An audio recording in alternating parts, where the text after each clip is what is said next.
Gabriel's point of view. Nanlulumo kong binitawan si Ashley at sinabunutan ko na lang ang buhok ko sa sobrang frustration. Hindi ko na talaga kaya. Kailangan ko na talagang ilabas lahat ng katanungan ko dahil hindi na ako matahimik. Please, Ashley. Tell me everything that you know. Umiling lang si Ashley dahilan ng pag-init ng ulo ko. Kaya ibinato ko ang lampshade namin. Gumawa yun ng ingay kasabay ng paglakas ng iyak ng asawa ko. Bakit ayaw mo pang sabihin sa akin, ha? Ito na nga, oh. Binibigyan pa kita ng isang pagkakataon para sabihin sa akin. Pero bakit parang tila wala ka pa ring alam? Asawa mo ko, Ashley. At kapatid ko ang pinag-uusapan natin dito. Pamilya tayo pero bakit ayaw mong mabuo ko? Naluluha ko nang sabi. Ang dami ko ng pinagdaanan. Kami, si Rose. Hindi ko alam kung paano siya nabuhay. Kung maayos ba ang trato sa kanya ng mga kumuha sa kanya. Kung ano ba ang pinapakain sa kanya ron. Ang pagkawala ni Mommy. Sigurado kung hindi niya pa alam ang tungkol doon. Maawa ka naman sa akin. Sagot ang kailangan ko. Hindi iling o iyak. Nanginginig na ako sa sobrang pangihina. Hindi ko na kayang pigilan ang galit ko. Hindi ko talaga pwedeng sabihin, Gabriel. Wala ako sa posisyong sabihin sa'yong tungkol sa kanya. Isa lang masasabi ko para mapanatag ka. Maayos si Rose simula pa lang nung una. Babalik din siya sa inyo, Gabriel, pero hindi pa sa ngayon. Hindi ko alam kung kailan pero babalik siya. Paninigurado ni Ashley sa akin na hindi naman ako nakumbinsi. Alam mo, Ashley, sa halip na tulungan mo kong mabuo, lalo mo kong dinurog. Let's end this. Hindi ko na kayang makasama ka sa iisang bubong. Lalo na't alam ko sa sarili ko na may tinatago ka sa akin. Kung gusto mong bumalik sa dati mong bahay, okay lang. Susustentuhan ko pa rin naman ang bata. Walang emosyon kong sabi at hinila ko na ang 2 maleta palabas. Bakit, Gabriel? Kahit naman sabihin ko sa'yo ang totoo, ay itutuloy mo pa rin ang pakikipaghiwalay sa akin, hindi ba? Akala mo ikaw lang ang may nakita? Ako rin meron. Nakita ko lang naman ang annulment papers natin na may pirma mo na. See? Desidido ka na talagang hiwalayan ako. Narinig ni Gabriel ang yabag ni Ashley na hinahabol siya habang pababa ng hagdan. Gabriel, please. Please don't do this. I promise to be a better wife for you. Just please don't leave me. Umiiyak na yumakap ito sa akin hanggang nasa baitang kami ng hagdan. I will tell you everything about Rose. Kahit na ikapahama ko pa, tatanggapin ko. Basta huwag ka nang umalis at makipaghiwalay sa akin. Piniksi ko na lang ang pagkakayakap niya sa akin at tumuloy na lang ulit sa baba. Naabutan ko pa sila manang sa sala na umalis para hindi nila masaksihan ang pag-aaway naming mag-asawa. Nakababa na ako ng tuluyan ng hagdan nang mabilis na humabol pababa sa hagdan si Ashley. Handa ko na sana siyang sigawan nang bigla nakita ko na lang siya na gumugulong pababa sa hagdan. Ashley! Magkahalong kaba at gulat ang sigaw ko. Agad ko siyang dinaluhan ng tumama ang ulo niya sa isang bagay at huminto na ang pagulong ng asawa ko. Rinig na rinig ko ang pag-umpog ng ulo niya sa bakal na gabay ng hagdan. Dali-dali ko siyang dinaluhan at nakita ko ang mabilis na pag-agos ng dugo mula sa gilid ng noo niya. Tinapik-tapik ko rin ang pisngi ni Ashley nang makita ko na unti-unti na siyang pumipikit. Lalo tuloy akong kinabahan. Inagapan ko ang sugat niya sa noo gamit ang panyo ko nang tapikin niya ako sa braso ko ng mahina. Hinang-hina na rin siya at halos hindi na kayang gumalaw. Tinignan ko ang tinuturo niya. Agad naman niyang tinignan ang tiyan niya. Pero wala naman akong nakitang kakaiba. Lumipat ang tingin ko sa binti niya at namanhid ang buo kong katawan nang makita ko ang paglabas ng dugo mula sa binti niya. Walang sabi-sabi ay ibinaba ko na siya sa hagdan at dali-dali ko siyang sinakay sa kotse para madala sa ospital. Inihiga ko siya sa likod ng kotse ko at ako naman ay nagmamadaling sumakay sa driver seat. Nakatitig lang ako kay Ashley habang nakahiga sa hospital bed. Marami ring dugo ang nawala sa kanya, kaya bakas ang pamumula ng mukha niya. Gayunpaman, hindi naman nabawasan ang kanyang ganda. Hinawakan ko rin ang isa niyang kamay at dinala sa mga labi ko para dampian ang halik. Takot ako. Takot ako sa magiging reaksyon niya kapag nalaman niya ang nangyari. Hindi ako magiging handa at sa tingin ko ay hindi talaga ako kailanman magiging handa. We lost our first baby. Hindi na naagapan ng doktor dahil sa nahuli na ako ng pagdala sa kanya rito. Ginawa ko naman ang lahat ng makakaya ko para madala siya rito sa ospital para maagapan ang baby natin. Pero para sa akin ay kasalanan ko pa rin ang nangyari. Kung hindi ko siya iniwan, ay hindi naman siya tatakbo pababa ng hagdan at hindi siya mahuhulog. Sobrang pagsisisi ko ngayon dahil sa ginawa ko. Tinawagan ko na rin sila Manang sa bahay para kumuha ng ilang damit ni Ashley. Hindi ko pa natatawagan ng mga magulang niya pati si Daddy. Sigurado kong malulungkot si Daddy kapag nalaman niya to. Dahil sa pangatlong pagkakataon, nawala na naman kami. Hindi pa rin nagigising si Ashley kahit nang dumating na sila Manang training. Nagsisisi ako habang nagkukwento sa kanila at wala naman silang bukang bibig. Kung hindi, walang may gusto nang nangyari. Anak ko yun eh. Kung hindi naman kasi ako gumawa ng maling desisyon, walang mangyayaring ganito. Lumapit ulit ako sa tabi niya at naupo sa upuan na naroon. Medyo nababawasan na ang pamumugto niya. Kitang-kita ko rin ang pamumugto ng mga mata niya.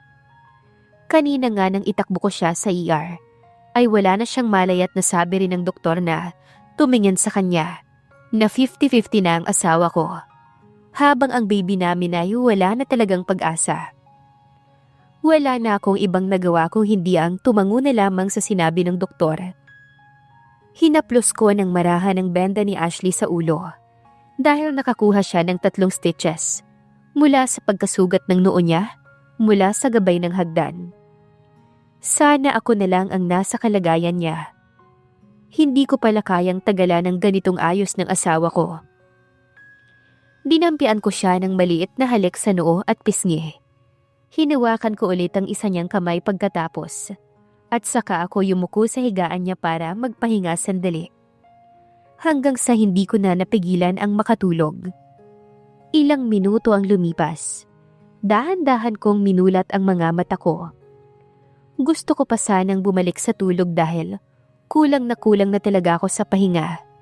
Pero narinig ko na kasi ang mahinang boses ni Ashley na nakikipag-usap kani-kanina lang. Nag-angat ako ng tingin habang pupungas-pungas. Nasilayan ko nga siya nagising na, pero wala nang kausap niya. Papalayong bulto na lang ng doktor ang nakita ko. Nakatulala lang si Ashley sa kisame, kaya kinuha ko ang atensyon niya. Hey Ashley. Mahina kong sabi sa kanya. Lumingo naman siya sa akin pero bumalik ulit ng tingin sa kisame.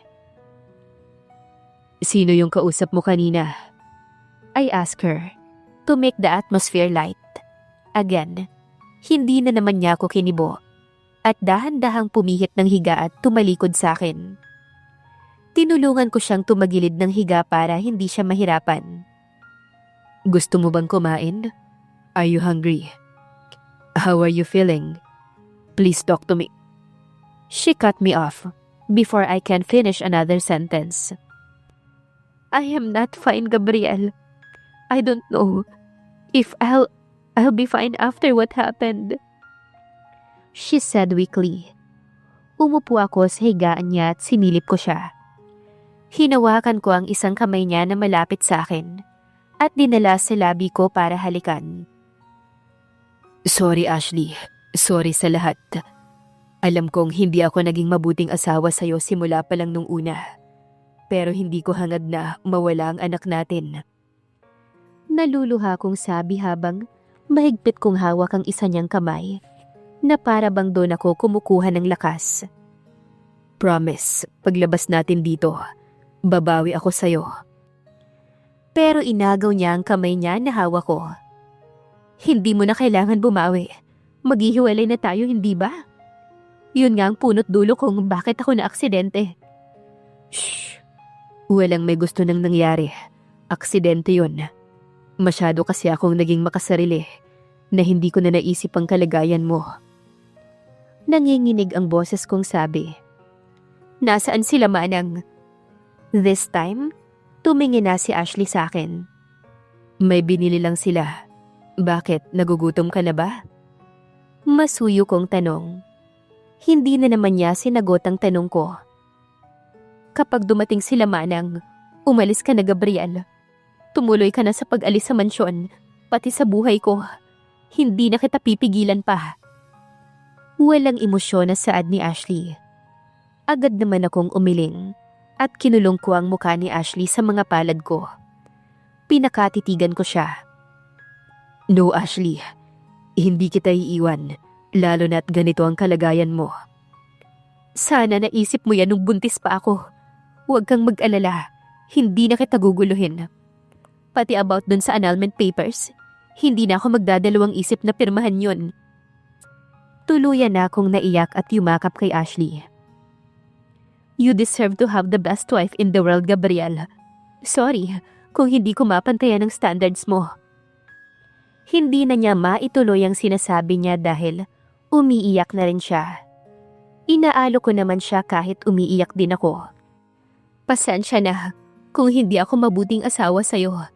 Na isang jobless ang napangasawa mo. Hindi marunong magsabi ng sekreto sa'yo. Kaya kapag nakahanap ka ng ipapalit sa akin, yung malayo sa akin, yung kaya mong ipagmalaki sa lahat. Pinatigil ko na si Ashley sa pagsasalita sa pamamagitan ng paghalik sa labi niya. Pero kaagad din siyang pumalag. Tinulak niya ako ng tinulak at hinayaan ko na lang siya. Lalo na't alam ko na napakasakit sa kanya nang nangyari. Naupo ako sa upuan na katabi ng higaan ng asawa ko. Pero nanatili pa rin akong nakatingin sa kanya na nakatalikod na umiiyak. Wala akong ibang magawa kung hindi ang titigan lamang siya. Napalingon ako sa pinto nang bigla yung bumukas. Pinunasan ko agad ang mga mata ko. Inaabangan ko na pumasok ang nagbukas ng pinto. Dahil siguradong sila man ang training na yon. Ang lungkot at pangungulila na nararamdaman ko ay nahaluan pa ng ibang emosyon nang pumasok sa kwarto si Rose. Hindi tuluyang pumasok sa loob ng kwarto ang kapatid ko at pinakiramdaman muna niya ang paligid. Sobrang nakabibinging katahimikan ang namayani sa silid. Tumayo ako sa upuan. Pero hindi ko rin siya magawang lapitan dahil parang hindi makakilos sa mga paa ko. May kumatok ulit sa pinto kaya nabaling ang tingin namin doon. Agad namang pumasok ang isang nurse na may dalang record. Nakangiti itong pumasok. Hello po, i-check ko lang po sandali si ma'am. Pagpapaalam nito. Tumango naman ako at bumaling ulit kay Rose na umupo sa sofa. Umalis ako sa tabi ni Ashley para ma-check up siyang mabuti ng nurse. Saka tumabi ako sa kanya. Kay Ashley ako nakatingin habang chine-check up siya. Buti ay dumating ang nurse. Kung hindi ay, hindi ko na alam kung ano ang gagawin ko. Kamusta kuya? Mahina man ang pagkakasabi ni Rose. Ay klaro pa rin ang naging dating nun sa pandinig ko. Sa tanong na yun ay, bumalik lahat ng dinaramdaman ko sa nakalipas na 6 na taon. Na akala namin ay wala na siya. Huminga ako ng malalim bago sumagot. Hindi ko rin alam, Rose. Nang makaalis na rin ang nurse, ay walang sabi-sabi na hinagkan ko siya sa pisngi. Sobrang higpit ng yakap ko sa kanya na parang ayaw ko na siyang mawala. Totoo naman yon. Anong malay ko kung pagkatapos ng araw na to ay hindi ko na naman makita ang kapatid ko.